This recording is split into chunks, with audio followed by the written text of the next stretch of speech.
Okay, so today's story is all about how I bought 3 properties in one day without any of my own money.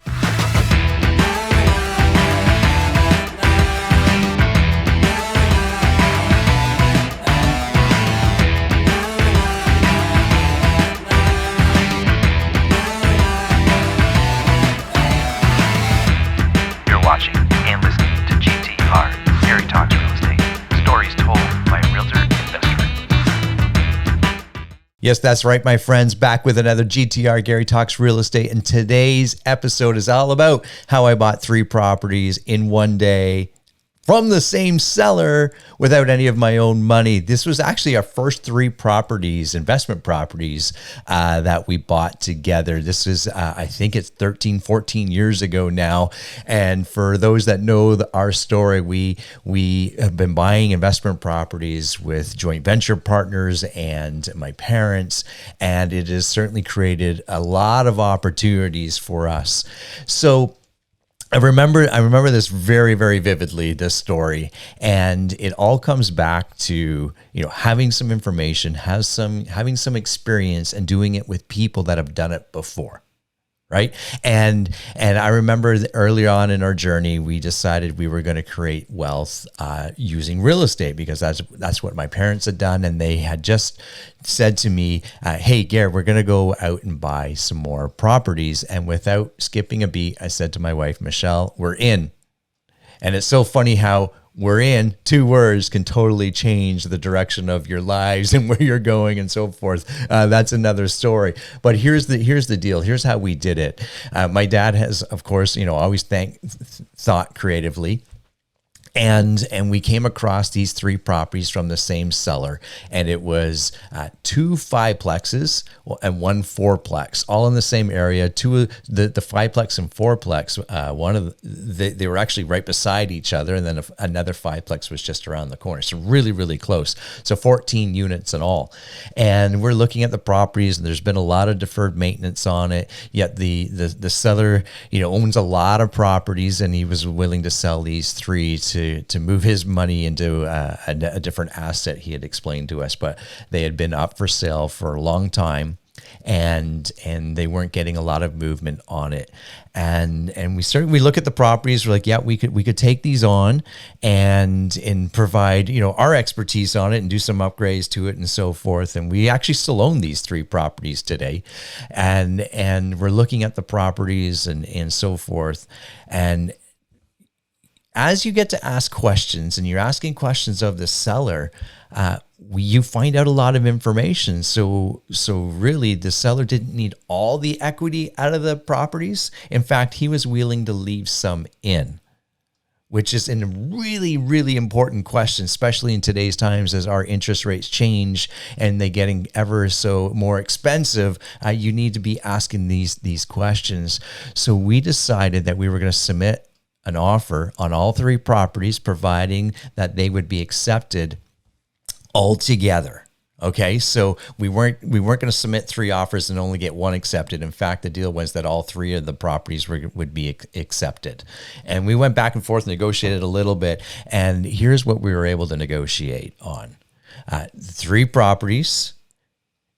We agreed on the purchase price, and what helped the purchase price in our favor, in fact, was that the seller agreed to give us a 15% VTB. So 15% of loan to value on each property as a vendor take back mortgage. And we paid him, I think, 7.5% or 8% at the time. And that allowed him, because he was going to be making money on that money that he left into the property, it allowed him to seek that purchase price that he was really looking for, because we didn't want to meet his purchase price, but this was a different way to meet that purchase price.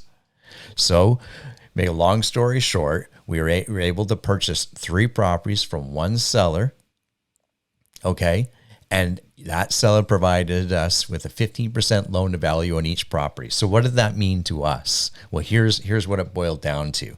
And on the two fiveplexes, because fiveplexes are really hard to finance.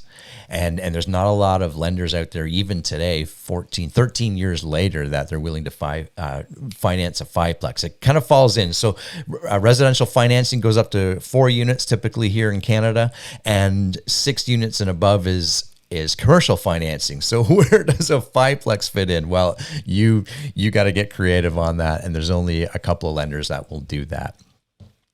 So we had 15% VTB, and we were able to get on the 2 fiveplex buildings 75% loan to value, and then on the fourplex unit, we're able to get an 80% loan to value. So on that property, we only put 5% down, and on the fiveplexes, we put 10% down. Absolutely incredible. Now I know in today's time, you got to do things a little bit differently. If you got a second mortgage, or you want to put a second mortgage or a VTB on it, you've really got to present it well and present your case to the bank. But at that time, the banks would allow that, and that's how we did it. So you might say to yourself, Gare, well, you said you put no money of your own into this property. And that's absolutely true. In fact, we had negotiated the down payments, of course, and we were able to close on that property. And then the time that we had negotiated and firm up on the deal, and now we're waiting to close, years and years ago, like 35 years ago, perhaps, my father was buying properties with his buddies, his friends, and he didn't really understand the terminology of it at the time, or he just didn't have this token word, and that's the joint venture and the joint venture agreement. And so we educated or re-educated ourselves on what a joint venture looks like, because with using joint ventures allows you to scale your business as much as you want. Right. And so we put together a couple of different packages that a joint venture partner perhaps would be interested in. I remember talking to his best friend, my dad's best friend at the time, and we're explaining to him what our intent was to create a joint venture opportunity for our future purchases, right? Not these 3. And as we explained it at the end of the conversation, he says, this sounds great. I love it. I do have one question for you. Why can't I invest into these 3 properties that you're currently buying? And my dad and I looked at each other, and we actually didn't have a reason to say no.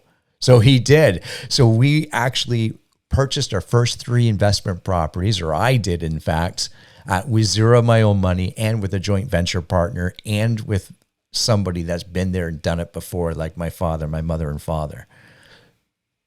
You see, we tell stories like this because you got to think creatively, and that's how we bought our first 3 properties, and it allowed us to buy many, many, many more using joint ventures and being able to create a solution, a win-win solution for both us, the buyer, and of course the seller. And that seller has gone on to partner with us on other projects that I'll tell you about in future podcasts. So it's really, real estate is all about, as I said in previous podcasts, all about creating solutions. But you cannot create solutions if you don't have some experience and if you're not educating yourselves, right? So continue to educate yourself. Don't look at a transaction and think there's only one way to do it. There needs to be a few ways to do it, right? And we always talk about this if you've been following along on some of my social media channels. I always talk about there's three questions you need to ask when buying a property. How are you going to buy it? Of course, so for us in this one, it was all about the financing and the VTB. How are you going to add value to the property? So we've been increasing value by renovating the units. And then finally, how are you going to sell that property? So those are the 3. The big one, and this one was how are we going to buy it, right? And that's important to us. So there you go. That's how we bought our first 3 investment properties with a VTB and zero of our own personal money. Pretty cool, eh? The other podcast that we just wrapped up last week, hey, if you want to learn how a tree stopped the sale, go tune into that one. And I want to thank everybody for reaching out to me. Looking forward to seeing you on the next podcast, video or audio. We'll see you later. Bye for now.